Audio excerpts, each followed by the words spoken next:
आणि आता बातमी राजकीय वर्तुळातून शिवसेना आणि भाजपा महायुतीत नवा वाद सुरू झालाय। कारण शिवसेनेने हेमंत पाटलांना उमेदवारी दिली आणि त्यामुळे भाजपात नाराजी असल्याची चर्चा आहे। हिंगोली भाजपा बैठकीत कार्यकर्त्यांनी विरोध दर्शवलेला आहे।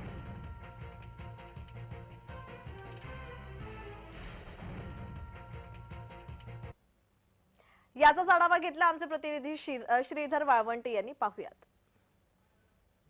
हिंगोली लोकसभेच्या महायुतीमध्ये हेमंत पाटील यांना उमेदवारी जाहीर झाली आहे। याचाच संपूर्ण जे आहे ते हिंगोली जिल्ह्यातील भाजपचे कार्यकर्ते पदाधिकारी नाराज झाल्याचे या ठिकाणी दिसत आहे।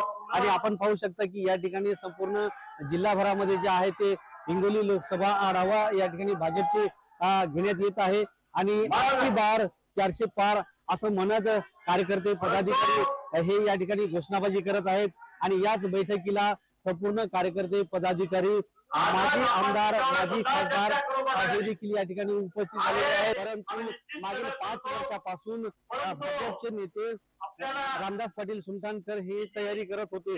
तयारी करत असताना त्यांना उमेदवारी जी आहे ती मिळाली नसल्यामुळे आता शिवसेनेचे शिंदे गटातील हेमंत पाटील यांना दुसऱ्यांदा या ठिकाणी उमेदवारी जाहीर झाली आहे। आणि त्याच अनुषंगाने आता या ठिकाणी जे आहे ते भाजपचे सर्वच कार्यकर्ते पदाधिकारी नाराज झाल्याचं दिसत आहे। आता बहुतांश या ठिकाणी उमेदवारी अपक्ष उमेदवार येतील की काय असं देखील या ठिकाणी चित्र पाहायला दिसत आहे। संपूर्ण कार्यकर्ते पदाधिकारी यांची भाजपच्या सर्व कार्यकर्ते पदाधिकारी आता राजीनामा देतील का या ठिकाणी उमेदवार एखादा देतील हे देखील पाहणं तितकंच गरजेचं आहे। याचाच फटका आता येणाऱ्या लोकसभेतील शिंदे गटातील खासदार जे आहेत तर यांना पडतो की काय असं देखील या ठिकाणी पाहणं तितकंच गरजेचं आहे। श्रीधर वाळवंटे, जय महाराष्ट्र न्यूज, हिंगोली।